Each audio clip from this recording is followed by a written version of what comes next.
नमस्कार, मी स्मितल मिलिंद चव्हाण सेलिब्रिटी प्रमोटर्समध्ये आपल्या सगळ्यांचं स्वागत करते। सन मराठीवर एक नवी कोरी मालिका येते, ती म्हणजे हुकमाची राणी, आणि त्याचे कलाकार आज आपल्या सोबत आहेत।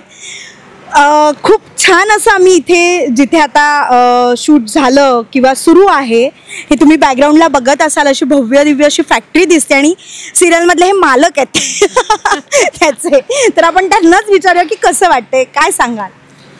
मला खूप छान वाटतंय आणि मालिका आता शूटिंग सुरू झालं आहे, फॅक्टरीपासून आमचं शूटिंग सुरू झालं आहे, घर आमचं अजून रेडी होतं आहे, पण ओव्हरऑल जो हा पहिला जो काय म्हणायचं इव्हेंट्स झाल्या या फॅक्टरीमध्ये तो संघर्ष पण इंटरेस्टिंग होता।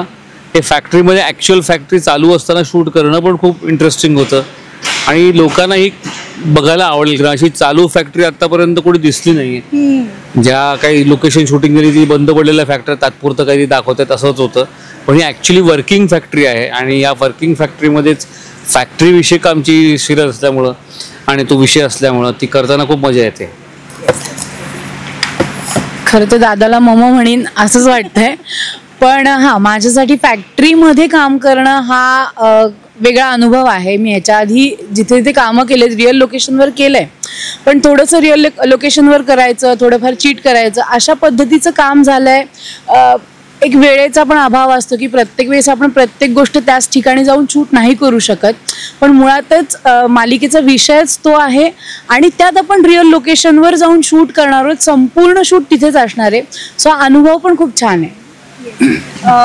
जसं की आपण सेटवर करत असतो तेव्हा काही गोष्टी अशा आपण अवेलेबल करू शकतो आणि हे थोडं फॅक्टरीमध्ये शूट असणं किंवा त्याच्या आसपास परिसर आणि त्यात परत आता आहे एप्रिल मे म्हणजे फारच, तर काय चॅलेंज जातं हे सगळं करताना किंवा एखादं असं चॅलेंज की हे खूप जरा टफ वाटतंय ह्या गोष्टी?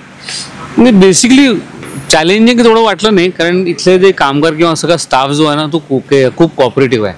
म्हणजे आम्ही आता परवा ते त्यांचं जे इलेक्ट्रॉनिक गेट आहे ते इलेक्ट्रॉनिक बंद होतं आणि उघडतं, तर आम्ही परवा असं एक सीन्स करत होतो की माझी एक्झिट होते मग गेट उघडतं, मग माझी एक्झिट होते मग गेट बंद होतं, त्याची रिटेक झाले, पण ते काका दरवेळेला चालू करायचे बंद करायचे चालू करायचे बंद करायचे, पण ते सुद्धा तितक्याच आत्मीयतेने आणि करतात, कारण त्यांना काय वाटतं अप्रूप वाटतं की आपल्याकडे कुठेतरी मुंबईवर येऊन शूटिंग करते, आपली फॅक्टरी दाखवते, त्यामुळे ते तसं त्यांना चॅलेंजिंग वाटलं असेल की अरे काय याचं पण आयुष्य असतं की आपण आपलेच आयुष्य प्रत्येकाला स्वतःचं आयुष्य ग्रेट वाटतं, तसं त्यांना आमचं वाटत असेल किंवा आम्हाला त्यांचं वाटतं, तर ते चॅलेंजिंग म्हटलं तर त्यांचं लाईफ बघताना होतं इकडे की त्यांचं ते शिफ्ट असतात, मग शिफ्टमध्ये काम पूर्ण करणं असतं, त्या बरं आम्हाला पण त्याची काळजी घ्यायला लागते, त्यांचं प्रॉडक्ट्स इथे आहेत त्यांची, त्यामुळे त्याला कुठल्याही पद्धतीचा आपल्याकडनं काही धक्का लागता कामा नये किंवा त्याचा काही काम करताना त्यांना काही डिस्टर्ब होता कामा नये, याचा आम्ही सगळ्याचा गोष्टीचा वे करून ते आम्ही काम करतो।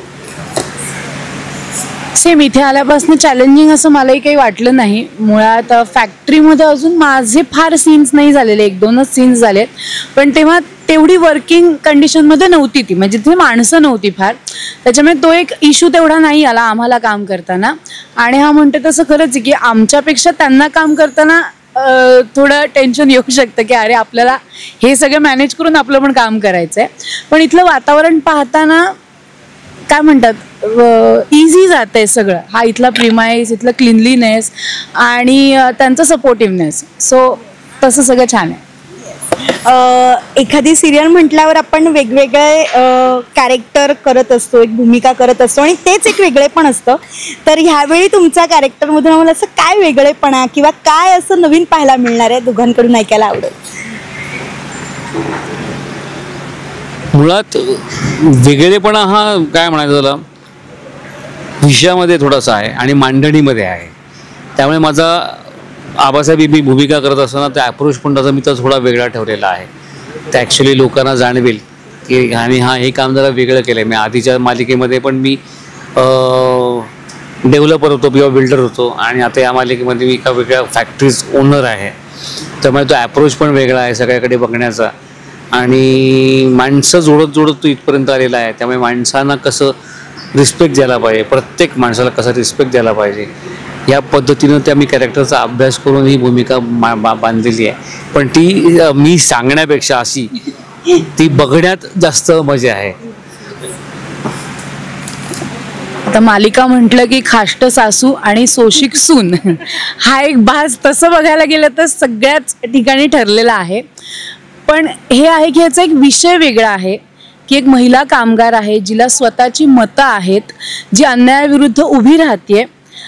आणि माझ्या बाबतीत असं आहे की मला त्या व्यक्तीला तर ह्याच्या पुढे जाऊन सहन करणं आहेच आहे, पण मालतीचं कॅरेक्टरचं स्वतःमध्येच असं आहे की तिला पाहिजे तसा अधिकार अजून मिळालेला नाहीये आणि तो कुठेतरी ती तिच्या मुला थ्रू प्राप्त करण्याचा प्रयत्न करते. म्हणजे जसं आपण एखादी गोष्ट आपल्याला हवी असेल, एक साधी गोष्ट जी आपल्या आजूबाजूला प्रत्येक घरामध्ये घडते की मला एखादी गोष्ट हवी आहे, तर मी काय करते, माझ्या मुलीला जरा फूस लावते, जाग जरा तू बोल, म्हणजे आपल्याला हे सगळं मिळेल.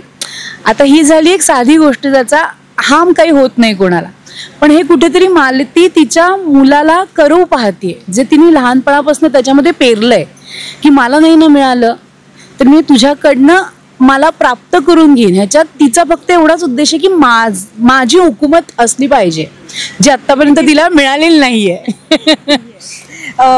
आपण एक कलाकार असतो तेव्हा एखादी भूमिका साकारत असतो आणि ॲक्च्युअल लाईफमध्ये आपण असतो. तर ह्या भूमिकेबद्दल तुम्ही स्वतः असं काही रिलेट करता की म्हणजे रिअल लाईफ आणि रिअल लाईफमध्ये असं स्वतःचं असं भूमिकेचं असतं की ह्यातलं हे माझ्याशी रिलेट होतं कुठेतरी, किंवा हे करताना हे मला सोपं जाते, किंवा ह्यातला हा गुण मी घ्यायला हवा, असं काही? मला असं दरवेळेस वाटतं की प्रत्येक कॅरेक्टरमधला कुठला गुण मी घ्यायला हवा. मी घेत नाही दुर्दैवानं, पण घ्यायला हवा. पण असं मला असं वाटतं की असं काही ना काहीतरी असतंच नाही का माणसाचं प्रत्येक गोष्टीमध्ये. आपण त्याच्यामध्ये काही टाकत असतो, त्यातनं काही आपल्यामध्ये काही येत असतं अनाहूतपणे गोष्टी, त्यामुळे त्या गोष्टी होतच राहतात. इट्स इंटरॅक्शन कॅरेक्टर बरोबरचं त्या ॲक्टरचं, त्यामुळे ते तसंच ते वर्क होतं. त्यामुळे मला असं वाटतं की मी रिलेट नाही करू शकत की हा राहुल मेंदळे अगदी असाच आहे. नाही रिलेट नाही सर, बट एक थोडंसं असतं की हे मला कुठेतरी इझी झालं किंवा हे घेण्यासारखं आहे, आपण काहीतरी शिकत असतो. एक थोडं मालतीमधनं मी काय घेऊ, मी म्हटलं तसं की प्रत्येक कॅरेक्टरमधनं काही ना काहीतरी घेण्यासारखं चांगलं असतं. म्हणजे दुसरी गोष्ट म्हणजे आपण ॲक्च्युअली आपल्या आयुष्यामध्ये वापरू शकतो, पण कॅरेक्टरच्या आयुष्यात ज्या घटना घडतात त्या आपल्या आयुष्यात घडत नाहीत. त्यामुळे त्या घटना वेगवेगळ्या असतात, त्यामुळे त्याची ग्रॅव्हिटी वेगवेगळी असते. काय घ्यायचं, कितपत घ्यायचं, त्या माणसाच्या सुज्ञपणावरती अवलंबून असतं. तसं मी प्रत्येक कॅरेक्टरमधून घेण्याचा प्रयत्न करतो, पण जसं म्हटलं सगळ्या गोष्टी नाही उतरू शकत. आणि करणं सोपं झालं का म्हणता येईल असं काय, त्या कॅरेक्टरचे सूर आणि डोळे सापडले त्या कॅरेक्टरचे, पण ते करणं जास्त इझी होतं. आणि तोच प्रयत्न माझा शेवटपर्यंत असतो काम करताना. म्हणजे बोलण्यापेक्षा जे डोळ्यातून बोलणं असतं, हा म्हणजे कारण ते प्रत्येक कॅरेक्टरचं नजर असते, एक ती नजर सापडणं खूप गरजेचं असतं. ती नजर एकदा सापडली ना मिळाली की ते, आणि सूर सापडला, हा करेक्ट सूर आहे कॅरेक्टरचा, या कॅरेक्टर असंच बोलेल, असंच वागेल, असंच दिसेल, असंच बघेल, तर ते एकदा सापडलं ना किती होतं बघा. शिफ्ट जमली आमची. तसं मालती आणि अंकिता या म्हणजे दोघी वेगळ्या टोकावरच्या, वेगळ्या ग्रहावरच्या व्यक्ती आहेत. तर मालतीमधनं मला माहीत नाही, म्हणजे तसं कॅरेक्टर मला रिअल लाईफमध्ये कधीच अपील नाही होणार, पण तिचं रिचनेस म्हणा, तिचं जे छाप पडणं असेल, सो ते मी घेऊ शकते, पण त्याला एक माणुसकी असेल कुठेतरी. पण अदरवाईज जसं दादा म्हणाला की शेवटी ते कॅरेक्टर आहे, त्यातनं आपण काही गोष्टी घेऊ शकतो, पण त्या प्रत्येक वेळेस रिअल लाईफमध्ये फॉलो करूच असं नाही होऊ शकत. पण आबासाहेबांचा माणुसकी घेईन मी, माणसांना सोबत घेऊन चालेन. आधी लग्न करताना 36 गुण बघतात, 36 गुण कुठे ते मला माहिती नाही अजून. येस, आता तुम्ही तुमची जी म्हणजे एक जोडी दाखवले, कुठेतरी एक बॉन्डिंग असतं, एक ट्युनिंग असतं, आणि त्यानंतर आपण एक ते सीन होत जातात किंवा ते घडून येतं त्या बॉन्डिंगमुळे. तर तुमच्यामध्ये असं एखादं काय सांगाल की हां, की हे आम्ही एकमेकांना सजेस्ट करत असतो, किंवा हे तू सांगू शकतेस की दादाकडून ह्या गोष्टी मला पटकन करूशा वाटत की हां, हे काहीतरी केलं की आपल्याला शिकायला मिळू शकतं, किंवा तुम्हाला एखादं असं काय? नाही, बेसिकली अजून तेवढे आमचे सीन झाले नाही. अच्छा. मी माझं मॅक्झिमम काम आमचं फॅक्टरीत झालं, आजपासून ते सुरू होईल. त्यामुळे मला आत्ता तशी इंटरॅक्शन काही झाली नाही. गप्पा आम्ही वेगळ्या विषयावरती मारलेले आहेत ॲक्च्युअल स्क्रिप्ट बनण्यापेक्षा. त्यामुळे मला काय होतं, प्रत्येक माणूस हा वेगळा आहे आणि प्रत्येक माणसाचा अभ्यास करणं, दृष्टिकोन हा वेगवेगळा असतो. आणि मी त्या प्रत्येक माणसाचा रिस्पेक्ट करतो. मी असं कधीच म्हणत नाही, माझं म्हणणं नसतं की याने इतकं वर्ष काम केलं त्याने इतकं वर्ष काम केलं, त्याचा काही संबंध नसतो. प्रत्येकाचा दृष्टिकोन असतो, प्रत्येकाचं काहीतरी म्हणणं असतं आणि ते म्हणणं काय जाणून घेण्याचा माझा प्रयत्न असतो ॲज ॲक्टर म्हणून सुद्धा. आणि मग ते करत असताना ते इंटरॅक्शन काय म्हणून तर ती प्रत्येकाला भूमिका वेगळी वाटू शकते. तो माणूस तोच राहत नाही. आता मी 33 वर्ष काम करतोय, तोचपणा माझ्यामध्ये आला असता मी काही वेगळाच वाटलो नसतो. मी वेगळा का वाटतो, कारण दरवेळेला ते नवीन वेगवेगळ्या पद्धतीनं बघतो आणि त्याकरता समोरचा आर्टिस्टचं पण, कारण it's a reaction. Acting is not dialogue बोलायचं, रिॲक्शन देणं. तर समोरचा ॲक्टर असल्यामुळेच तो आपण ते करू शकतो. त्यामुळे मला असं वाटतं की ते आमचं ट्युनिंग जमेल आणि ते ॲक्शन रिॲक्शनमधनं ते सीन पण खुलतील.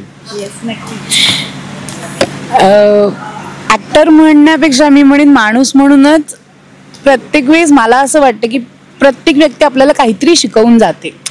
चांगली असो, वाईट असो, हुशार असो, मठ्ठ असो, कोणीही असो. आणि ॲक्टर्सचा म्हणजे मला असं वाटतं की ॲक्टरनी ते हे करावं की प्रत्येक माणसाला ऑब्झर्व करावं, की जेवढं तुम्ही ऑब्झर्व कराल तेवढं तुम्हाला कॅरेक्टर सापडायला किंवा फ्युचर तुम्ही जी कुठली कॅरेक्टर्स करता ते करायला पण मदत होते. आणि राहुल दादाविषयी सांगायचं तर तो खूप अभ्यासू आहे. जेवढं मी त्याला पाहिलं की आमचे अजून सीन्स नाही झालेले, पण ती एक सिन्सिअरिटी आहे ही अनुभवानी पण येते. ह्याचा अर्थ असं नाही की तो आधी सिन्सिअर नव्हताच, पण आधी आपण कधी भेटलोच नाही आहोत. पण राहुल दादाकडनं अनुभव आहे जो मला कुठेतरी नक्कीच मदत करेल ह्याची मला पूर्ण खात्री आहे. आणि माझी भूमिका उत्तमोत्तम होईल ज्याच्यात त्याचाही सपोर्ट असेल मला. सो टीमवर्क आहे. हां, एक्झॅक्टली, इंडिव्हिज्युअल काही नाही. आता आपल्या सिरियलचं नावच असं की हुकमाची राणी. तर मला विचारायला आवडेल सर, तुम्हाला देखील आणि तुम्हाला देखील, हुकमाची राणी तुमच्या आयुष्यात कोण आहे? किती? मेंदुळे बायको. नो डाऊट नाव घेतलेलं आहे. ती सगळंच आहे माझ्या करतो. हुकमाची राणी, हुकमाचा एक्का, सगळे 52 पत्तेमध्ये तीच आहे. त्यामुळे 52 पत्ते तीच. प्रत्येकाच्या आयुष्यात म्हणजे नवऱ्यासाठी तर बायकोच असली पाहिजे तर संसार पण सुखाचा होतो. पण प्रत्येकाच्या आयुष्यात त्याची हुकमाची राणी मोस्टली आई असते. माझ्यासाठी तरी माझी आई आहे. आणि त्यानंतर सांगायचं तर माझी मुलगी आहे, जिने आत्तापर्यंत खूप सपोर्ट केला आहे. म्हणजे मी काय असं खूप सिरियस होऊन काय असं सांगणार नाही, पण आता हे फील्डच असं आहे की आम्हाला प्रत्येक वेळेस एका ठिकाणाहून दुसऱ्या ठिकाणी जावंच लागतं. जसं आता मी साताऱ्यात शूटला आली आहे. सो आत्तापर्यंत आम्ही मुंबईत राहत होतो, त्याच्या आधी श्रावी पुण्याला राहायची. सो पुण्यातनं नंतर असं झालं की चला आता तुला मुंबईत घेऊन जाऊयात, आम्हाला पण तुझ्यासोबत राहायचं आहे वगैरे. सो 2 वर्ष झाली ती मुंबईत राहत होती. आता सिरियलच्या हिशोबाने मला इकडे यावं लागलं. सो आता ऑल द वे सगळं माझं तिचं मला आता पुण्यामध्ये शिफ्टिंग करावं लागलं. सो या सगळ्यामध्ये एक सपोर्ट असतो आणि तो खूप मॅच्युअरली तिने केलाय. आणि त्यामुळे मला असं वाटतं की हो बाबा, कुठेतरी ती आहे म्हणून मी सर्व्हाइव्ह करू शकते. माझ्या सगळ्या इच्छा, अपेक्षा, मला जे करिअर करायचं ते मी छान पद्धतीने फुलफिल करू शकते आणि तिचा सपोर्ट आहे. सो खूप छान वाटलं बोलून तुम्हा दोघांशी. खूप साऱ्या शुभेच्छा, खूप खूप शुभेच्छा. मालिक असेच आमचे इंटरव्ह्यू तुमचे आम्ही घ्यायला येत राहू, असं घडत राहू दे. आणि जाता जाता प्रेक्षकांना काय सांगा? 21 एप्रिलला आमची मालिका येते हुकमाची राणी, ही 7 वाजता सन मराठीवरती. अवश्य पहा. हात लावला. Yes, thank you so much. Thank you.